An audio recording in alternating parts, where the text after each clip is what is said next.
You better say your prayers, you flea-bitten varmint. I'm gonna blow you to smithereens. You do that and I'll kill you. Again, thank you for taking the time to speak with us. Due to a technical glitch, we had to do this again. Can you tell us a little bit about your background and what led you into the mastering industry? Well, I started out as like a lot of people in the music industry as a musician, and I was very into the technical side and artistic side too. But I got a lot of interest in studio gear and live sound, and I was really interested in knowing all these things, and of course developing a profession in it. You never know it's going to become one of your, what you're going to make the money from, but or do for your life, do for for a living. Right. But I really wanted to do that, and I just kept learning new stuff as a musician and as an engineer. Of course, later on, I did live sound, I did broadcasting, I did DJing, I recorded, I mixed, I produced. Later on, of course, I mastered. So I just developed doing all these different things in the audio and music industry. Right. Everything's more like on the technical side of the house. Well, it was also an artistic, because I also liked doing music, so I had different types of bands, recorded with a lot of bands and projects I had. So it wasn't only the technical side, it was also doing some art, music, and colliding, art and sound.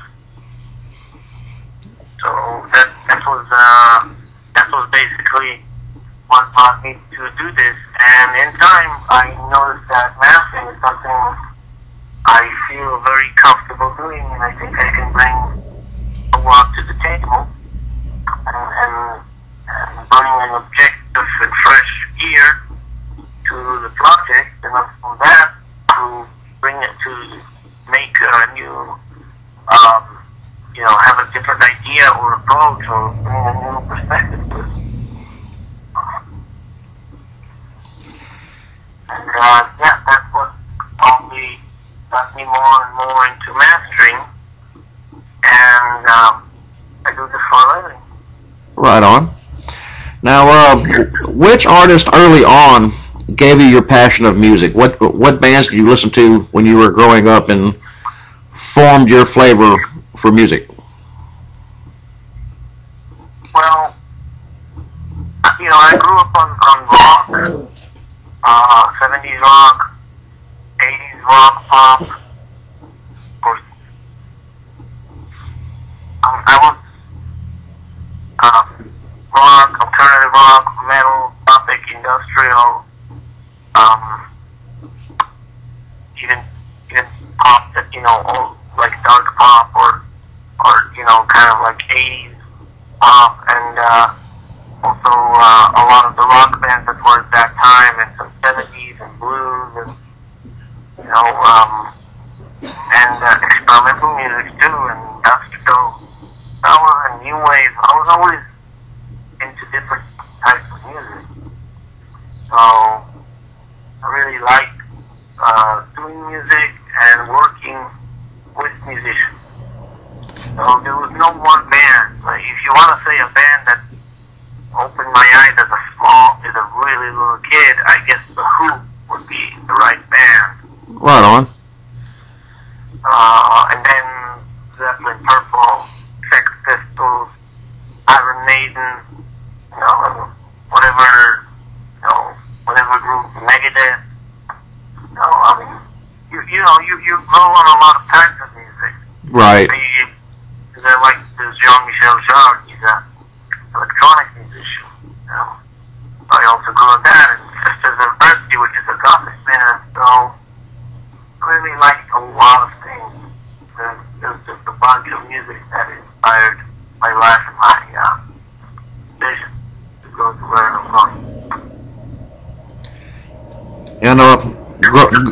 up as a child of the 70s and 80s myself, I was into a lot of different music. Like, on one hand, it'd be Leonard Skinner. On the other hand, it'd be Duran Duran. Oh, that's another band I like, Duran Duran. Yeah, they're... Yeah. Oh, yeah. Now, well, some of the bands I grew up on, the biggest influence on myself was Black Sabbath. Actually, no, even further, a little further back than that. A friend of mine's sister was babysitting us one night, and she had won tickets to go see Kiss. And of course, she was babysitting us, so she had to bring us to the concert. And that was the first band. I got to see them in '78, full makeup. That was the band that opened my eyes to rock and roll. And from there, it just went downhill. Black Sabbath, Iron Maiden, Deep Purple, Rainbow, and I don't know, Motley Crue really made a big influence on me early. But yeah, it just grew from that. But I liked all kind of different stuff like Gary Newman and Duran Duran and different stuff that was pop and video. You know, the videos were on MTV as a kid. Yeah, I still go to shows of a lot of those bands. I've seen Duran Duran more than a few times. I've seen Kiss for years. I've seen a lot of these bands, and I like seeing them, so it's always fun. Yeah. It's always like a blast from the past. I was a big fan of the Police growing up, too. I liked the Police a lot. Yeah, that's the thing. When you grow up a lot, like in the end of the 70s or middle 70s, but your main teenagehood and childhood is in the 80s, you get to know all these bands like Police, Duran Duran, and a lot of really good bands, and I really like those things. And of course in the 70s, Cream and Dirty the Domino, and of course 60s, 70s, Rolling Stones, Keith Crimson, Pink Floyd. There's a lot of stuff out there. There was, there still is, and hopefully. And there's just numerous bands out there, but there's always that one that clinches it. And like I said, for me it was Kiss, because I saw them live, and wow, what a show, I mean, it really blew my mind being a 9-year-old kid at that time. Yeah, I know Kiss influenced a lot of people in America. That I know. It was a huge shock factor being a kid and seeing all that going on. The blood, the fire, the whole 9 yards. It was a huge show.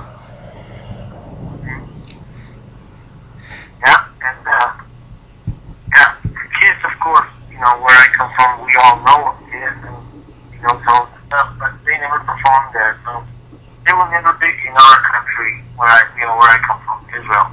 Right on. So we always knew about Kiss and Gene Simmons as being an Israeli. His name is Chaim Bai. Mm-hmm. They never performed in Israel, or they never got big there, so we didn't really grow on Kiss. But we did know songs of Kiss. We knew some of the hits. Well, let me ask you, how long does mastering an album take? There's no one specific answer. It really depends. Sometimes you master it a long time because there's a lot of fixes in it. Sometimes you master it a long time because you want to find that right tone. Sometimes it takes you a long time because you're waiting for the response from the client. So there's no specific time. It could be quick, it could be long. It's really dependent on the quality of the recording too. Is that correct? What? It's really dependent upon the quality of the recording that you receive, correct? The quality of the recording, format goes through, what type of sound they want, if they like what I did, or they want me to change. If it sounds good on certain systems, then on certain systems, there's still a place to be in. It's also the taste, because the client wants something different.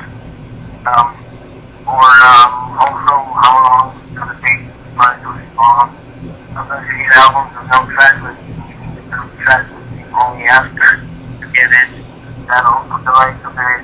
There's a lot of factors that can change, that can determine or change the length of time it takes to do the project.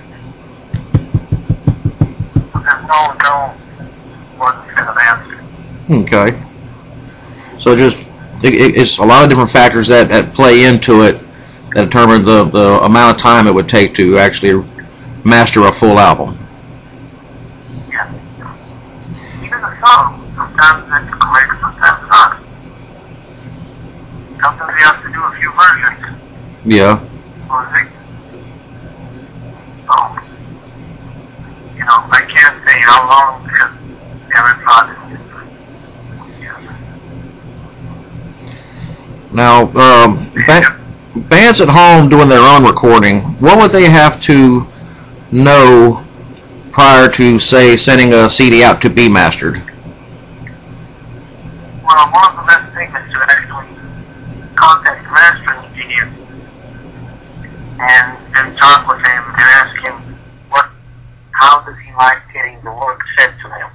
Because even though there's standard procedures, everyone has a way they prefer getting the project in order to expedite the work and in order to make the flow better and communication clear. So I recommend, giving some headroom, like minus 3 dB peaking on the recording, so on the recording of the mix. So it's not slammed and there's headroom for the mastering engineer to work. I recommend being at the sample as the sample rate is what you worked on. I usually recommend not putting too much processing on the master bus. If you are putting then a little, if not, it's even better.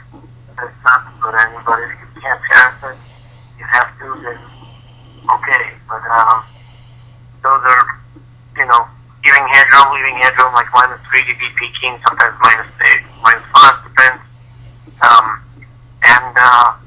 Like I said, as little as processing as possible, and better if not on the master bus, keeping the same sample rate and bit rate as the mix session is, to name the files right and not just put audio 1 or, really name them as is. Mm-hmm. Even not to name it master, it's best to name it just mix or final mix or mix 1, mix 2. And talk to your mastering engineer, discuss with him, if he's open to revisions and if something costs, what's the turnaround time, if there's any specific things you want to mention, ideas, communicate with him. It's really helpful to communicate. Right on. So the best thing to do is have open communication and just... and don't choose somebody because it's price.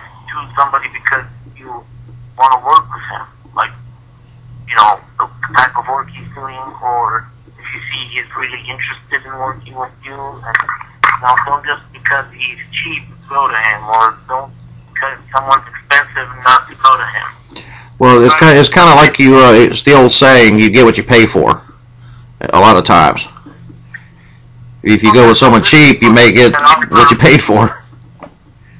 Well, there's some people that offer great mastering for lower than others. There's some people, the opposite. Some people, it's really a matter of communicating. Because you can come up with a really great mastering engineer and not get the results you want because you didn't communicate with it. Or you had opinions and then you didn't tell them. So, it's very important to talk with them. And you said you pay you get what you paid for, but at the same time, you don't feel that you paid and you didn't get what you wanted. So, talking with the engineer, trying to be on the same side of things, and asking him things is always good. And the better the communication is, the better the result can be. I personally think that masters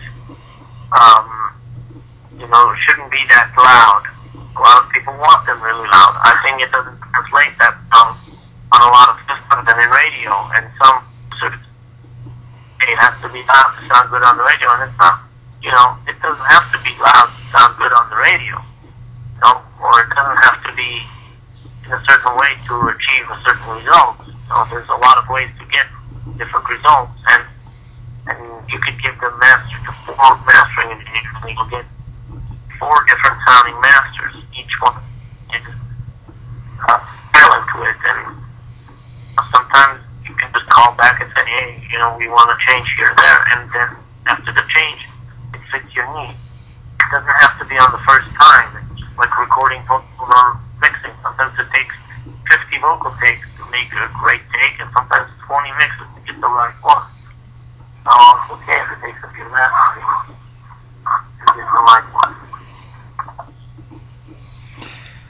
Well, going back to it being loud, I agree with you, because that's what the equipment that you're running the CD through should do. Your stereo system should be able to pump it loud enough for you to hear. And if you get too loud on the recording or the mix, it tends to get kind of muddy sounding when you play it. It wants to overwork the speakers. Well, when it's loud, some speakers don't react to it. Some amplifiers don't have fast enough. Like an electronic react fast to the transient and translate them to the speakers. In radio, it gets more compressed because the level is high. It could fatigue you very fast, and even if you listen to something and it sounds great, sometimes unconsciously you will just turn off the album because you're tired to listen to it for long. So it affects how long you listen to it, how much you listen to it, and of course the enjoyment for the long run makes the album fit a certain time, that they don't become timeless. And the sound always degrades. To degrade the sound could be better if it's not that loud. So there's a lot of loss in making really loud masters, but a lot of times that's what the music industry asks for, and people go with what people tell them. I think you're better off having a lower level sounding master that sounds great or best that you can achieve than a really loud master that sounds less good than what you can achieve after you work so hard and invested so much time and money. Right. Now, I looked at your website, and your client list is just outrageous. You've worked with everyone like Rob Halford, Roy Z, Dave Ellefson, Cynic. How is it working with these clients? Do you work with them one-on-one, or do they send their stuff in to you? How does that work? Some clients send me the stuff directly, by the internet, or give me a flash drive or a CD of the song. I work on it and send it back to them and get their response. Some of the clients are indirectly, which means I work with the producer or the mixer or engineer, or sometimes the label or management, and sometimes it's a combination of everything. So the producer, mixer, and the artist. So it's really different in every situation. A lot of bands I work with them directly. Some of them there's management that take care of that, or producers that do that, and it's fine with me, as long as we're communicating. So working with the producers is fun. Working with the orchestra is fun. With management is fun. It's just that with working with the producers, you have more dynamics of work, because if you work directly with them, if there's any fixes needed, we both can fix for the fix and help each other achieve a better result to give to the client. Or when you work with a client, that is the artist, sometimes you'll have to work with the mixer or producer, and not always they're available or open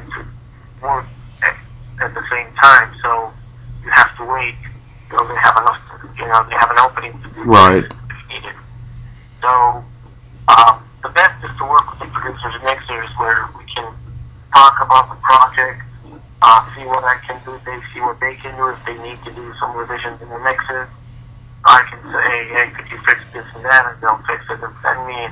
There's more dynamics in communication. When it's just the artist giving me what the mixer has mixed, sometimes they can't go back and do revisions. So we have to work with what's there. And sometimes, the mixer is all working on a different project and doesn't have the time. And in some cases, with management, it's a bit different because basically management's only deal on the administrative side. And they can give their input on the artistic side, but they're not there to work with you if you need a revision of a mix or if they want you to fix certain things. It's harder. So, because they're not working with you directly on the artistic or the technical side, where the producer, mixer, or band could be. And the producer already has the vision a lot of the times of what they were looking for when they were doing the recording. So 80% of the time they probably know what they're looking for in the mastering part as well. A lot of times they do. Sometimes the mastering brings them something new to the table, and they're like, oh, that's cool. I don't dare think of that. Or sometimes they, like you said, they have something in mind, and that thing they have in mind comes up, or something close to it in the mastering. So, also the artist sometimes has something in mind. But it's always good to be open to suggestions.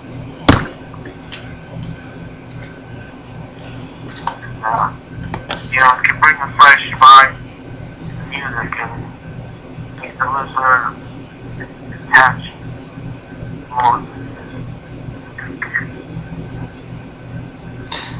Now, what type of equipment do you use?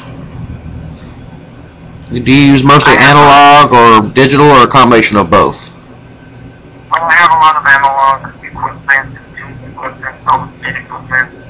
I have digital external gear, different pieces of gear that work on the digital realm, and also a combination of digital and analog. So you can bring the best of both worlds. Now, I know there's quite a few of my friends that are in bands and tour and everything. They really enjoy the analog side of the house because they say it gives them a more raw feel or a more live feel than the digital.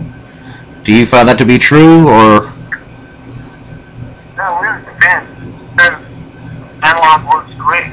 Sometimes digital works great. It's really about bringing a project in and testing the waters to see what piece of gear works. Sometimes I'll run the project on different types of gear to check what fits. Sometimes I'll turn on certain devices and then turn them off because they don't fit and go to a different device. So I might be experimenting with different types of compressors or EQs to try to get a certain tone, and if they work great. If not, then I change to others. So it could work both on analog or digital, or combination of them. Basically, it's just trying to find a match, what works. Sometimes the digital will work better than the analog. Sometimes the analog works better than the digital. Sometimes a tube-based gear will sound better than a solid-based. Sometimes the opposite. So it's really every case different. I don't say just one thing is better than the other. It's really situational then. It depends on what the album needs. What's the incoming material sounding like? Mm-hmm. How does it play? And where it needs to go? How you need it to sound in the end. Now, last time we spoke, you said that you were working on some new projects. Can you talk about that? Yeah, I was working on basis of it's I could make another different vibes into it. Or 3 piece, Big Lombardo drums, Poncho from War on the bass, and Jerry from Civil Defiance, Jerry Dessler, and it's just really cool stuff. One of them. Can you give me the name again? The phone kind of broke up on me. Philm. Philm.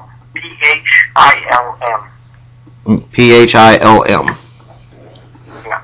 Okay. There was another thing I did. I did a blues album for Walter Shroud. Oh, right on. And I did an industrial album for Triple and Powell, Mm-hmm. industrial band that's from the 80s already. And another industrial band from France, La Machine, and Jump Stump, a solo album, and just a bunch of stuff all the time. There's a lot. So there's a band called Silencer, which features a lot of metal musicians that are really known, and each song has one of those. And I guess musicians there. And I also did a new Driver with Rock and Roy C. Oh, right on. And a bunch of stuff.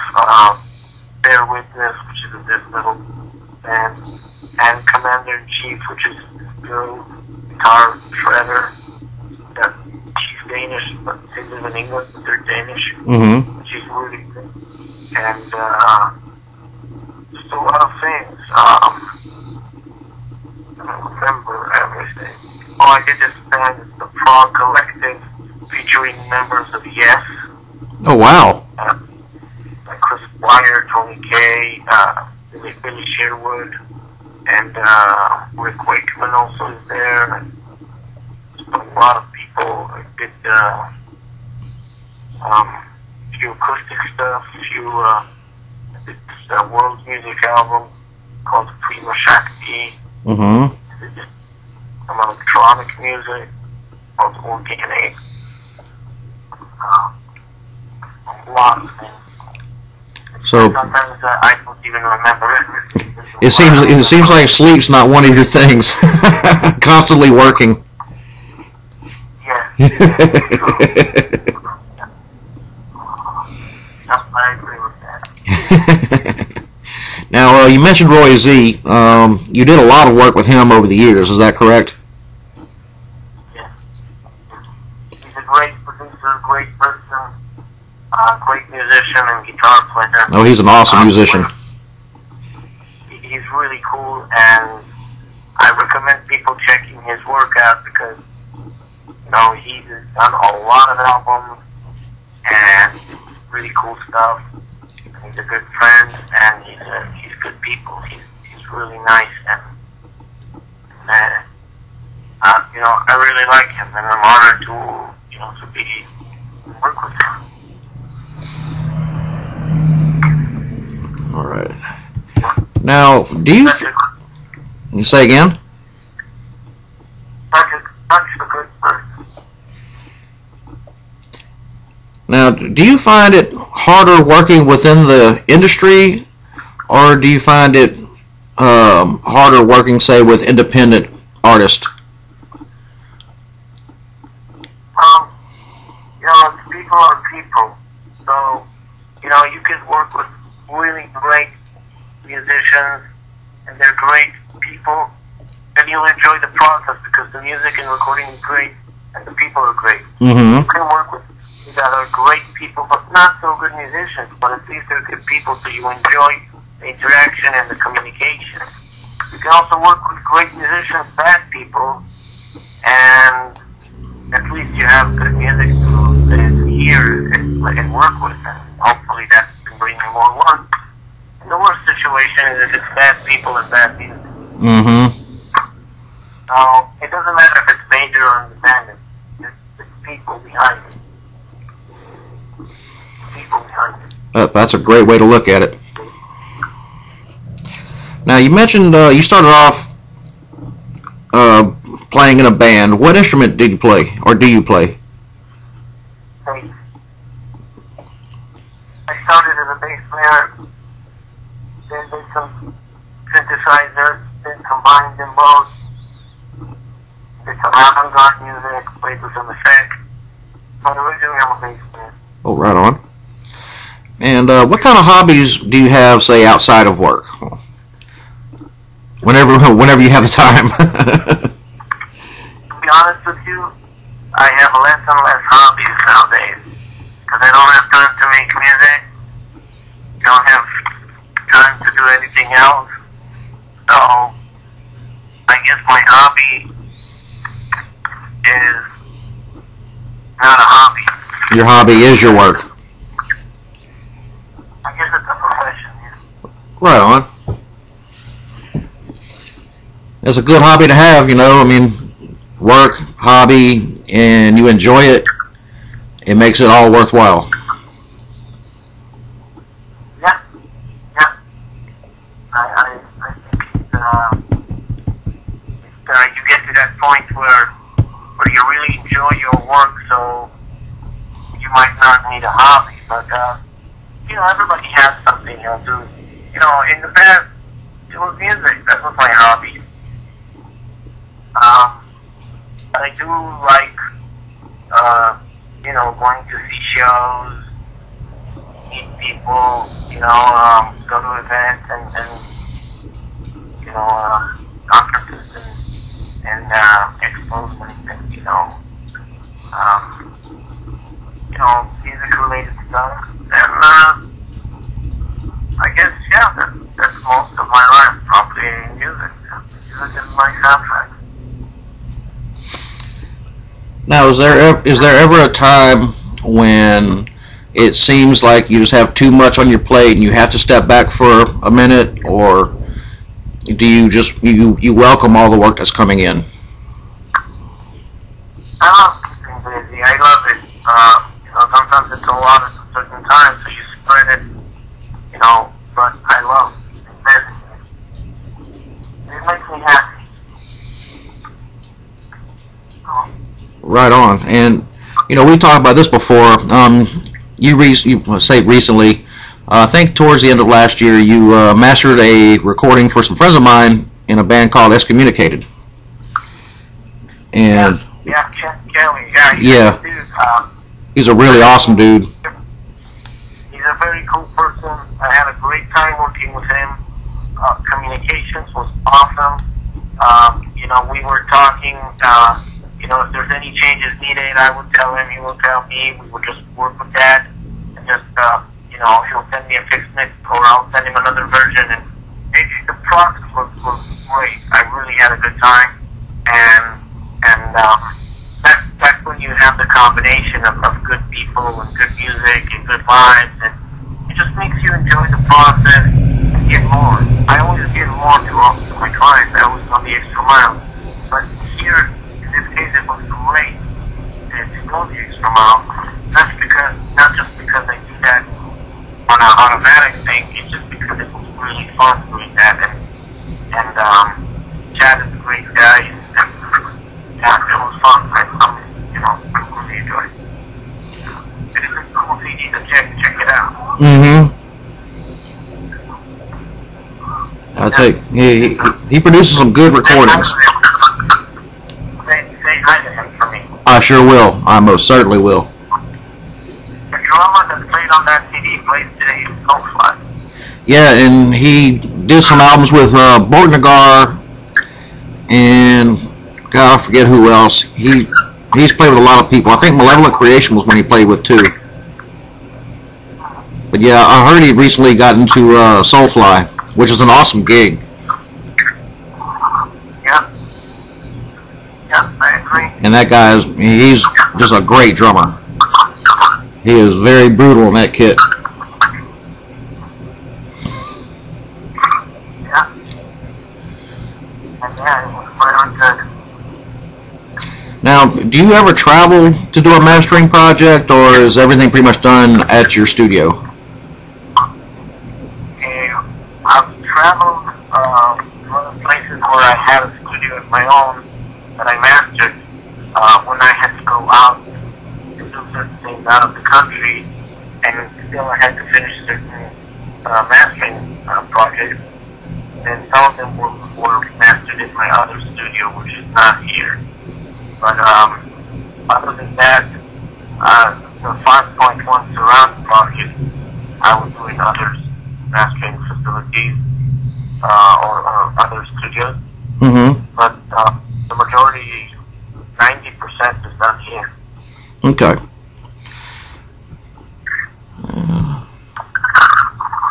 Most of it is here.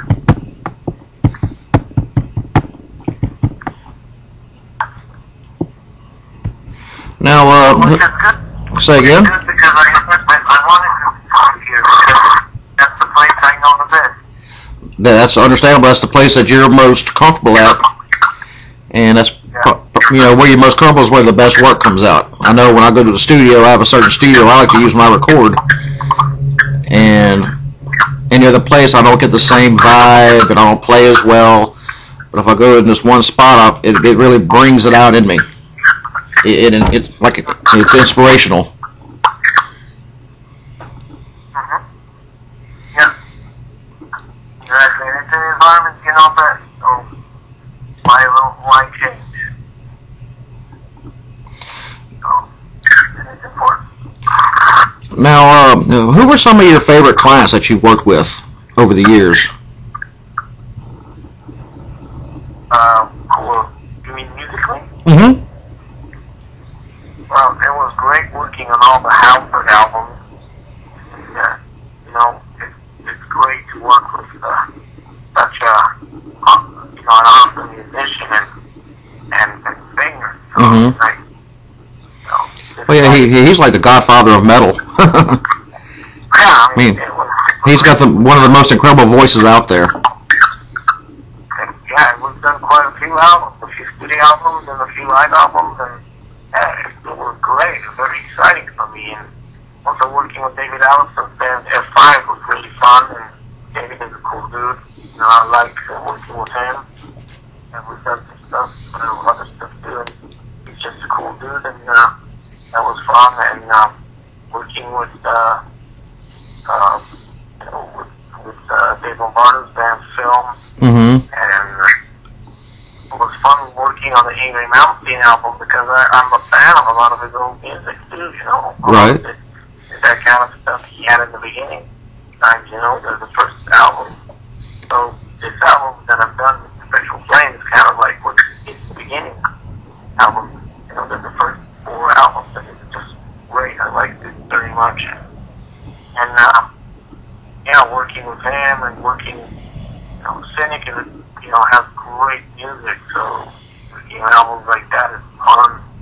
And working with Anacrusis was great too. And there's a band, rockabilly, psychobilly band called Necromantic. Great working with them. I had a great time. Also with Chop Top, and doing that Walter Trot album was interesting too, and the Prog Collective, and a lot of albums I do I really enjoy. There's a band that I worked with in the past called Reshoot. Mm-hmm. Really good too. Just a lot of bands there and a lot of good music there. So I get the option to work on these things. Really fun.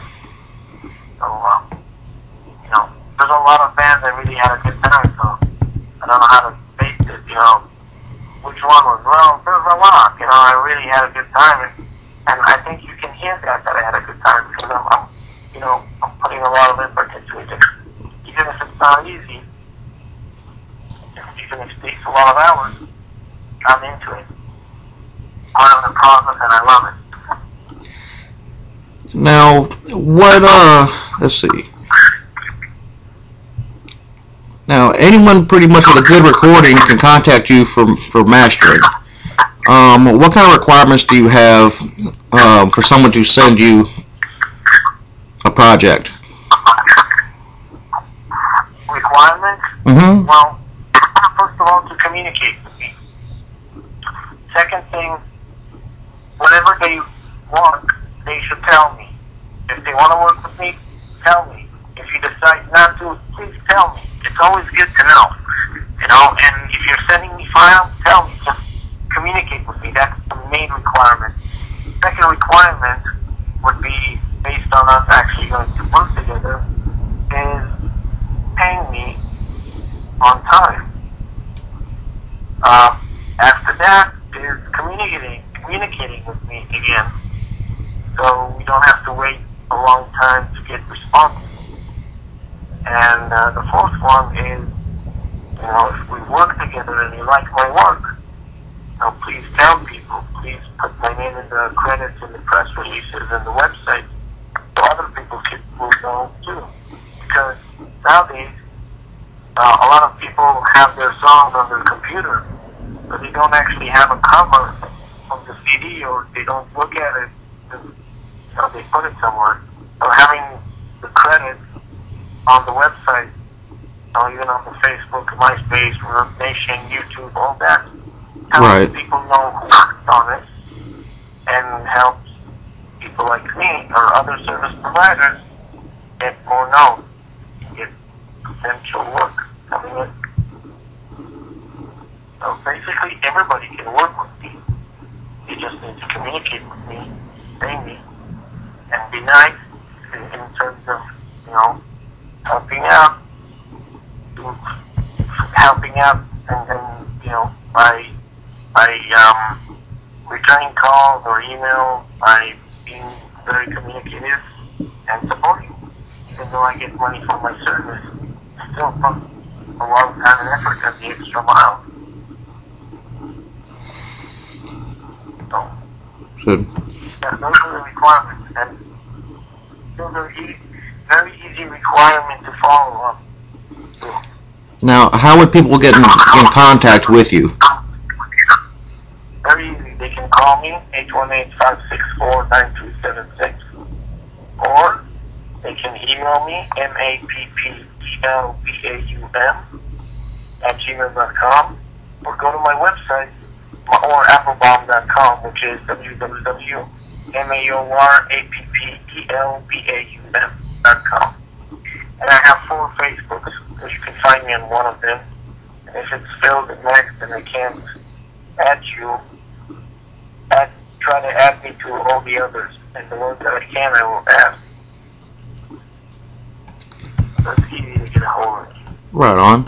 Now, getting to the end here, is there anything else that you would like to let our readers know about maybe upcoming projects? I don't know, anything that's on your mind? Well, do understand that mastering is an art. It has technical sides to it, it has aesthetic sides to it, it has artistic sides to it, and a combination of all. And it's very important to have the music mastered, and if you can get it mastered by a mastering engineer, it will be even better if you can do that, because it brings the fresh, objective listening to it. He's like a fan with control. When I say a fan, like a music fan, he's like a listener that has control. So he'll judge your music based on how he hears it, fresh. Not as like somebody who worked on it for so many days and hours and already knows exactly what's in it, and accidentally can think that something is loud enough or not loud enough. Where a mastering engineer is like a fan, music fan, or a listener, and he can hear things in different perspectives and bring something new to the table. So do invest in that. It's important, and it can help your get closer to the listener and to your audience, and make your product sound better, which might, create a bigger fan base too. That's basically it. And there's a lot of mastering engineers out there that's their only profession, doing mastering. They don't do anything else. That's their focus and forte. So it's good to communicate with them and try to reach out and ask questions. So the more questions, the better. Well, yeah. Absolutely. All right. Maor, I'd like to take the time to thank you once again for speaking with us, and we know you're a really busy guy, and really thanks a lot. You're such a nice guy, and really appreciate you taking the time to let everybody know what you do and what kind of work you've done. And if it's okay with you, in the next couple, 2 or 3 months, I would love to get back with you and talk again and let people know what you're what you're doing at that time as well. That will be great. I'll be happy.